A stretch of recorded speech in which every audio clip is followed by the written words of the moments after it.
အဲ့တော့လောကမှာအခုမြတ်စွာဘုရားကိုပူဇော်လိုက်မယ်ဆိုရင်ဘုရားလောက်အရေးချင်းရှိတဲ့ပုဂ္ဂိုလ်မရှိဘူးလေဘုရားဟာအမြင့်မြတ်ဆုံးပုဂ္ဂိုလ်ဖြစ်တော့အခုလိုသရင်ညွတ်လာပြီးနေခန္ဓာမယမှာတာဝတိတနတ်ပြည်ကကြွလာတယ်ဘုရားကို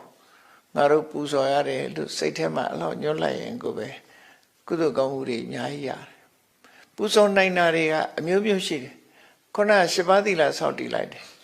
ဒီသီလဖြင့်မြတ်စွာဘုရားကိုပူဇော်ပါ၏ဆိုရင်ဟောတရားနဲ့ပူဇော်တယ်လို့ခေါ်တယ်ဒီကနေ့ငါ7ပါးသီလဆောက်တည်ပြီးတော့ဥပုသ်ဆောင်လိုက်မယ်ဒီဥပုသ်သီလဖြင့်မြတ်စွာဘုရားကိုပူဇော်ပါတယ်ဖျောင်းနိုင်လေးတိုင်းထွန်းရင်လည်းဒီမိတိုင်းလေးဖြင့်မြတ်စွာဘုရားကိုအလင်းတက်နဲ့ပူဇော်ပါတယ်လို့ပန်းလေးတစ်ပွင့်လှူရင်လည်းဒီပန်းဟာတာဝရိန္ဒနတ်ပြည်ကအဘိဓမ္မာတရားဟောပြီးပြန်ကြွခဲ့တယ်မြတ်စွာဘုရားကိုမျှော်မှန်းပြီးပူဇော်ပါတယ်ဆိုရင်ပူဇာရဟိပူဇေယတောဗုဒ္ဓေဝယတိဝတာဝကိပပ္ပစ္ဆာသမတိကံတိတိဏသောကပရိတဝေစိတ်ဟာတန်ဖိုးမဖြတ်နိုင်တယ်လို့ပဲအဲ့လိုပူဇော်လိုက်တဲ့ပုဂ္ဂိုလ်ပူဇော်လိုက်ရတဲ့ကုသိုလ်ကောင်းမှုဟာတန်ဖိုးကြီးတယ်လမ်းခင်းတဲ့ကြောက်ကိုရောင်းလိုက်ရတဲ့ငွေတုပ်ကဘယ်လောက်မှမရှိဘူးစိန်တပွင့်ရောင်းလိုက်ရတဲ့ငွေတုပ်ကြီးနော်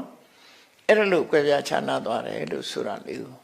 တာဝရိန္ဒနတ်ပြည်မှာဗိဓမာတရားဟောရင်မြတ်စွာဘုရားဒါကိုဟောခဲ့တယ်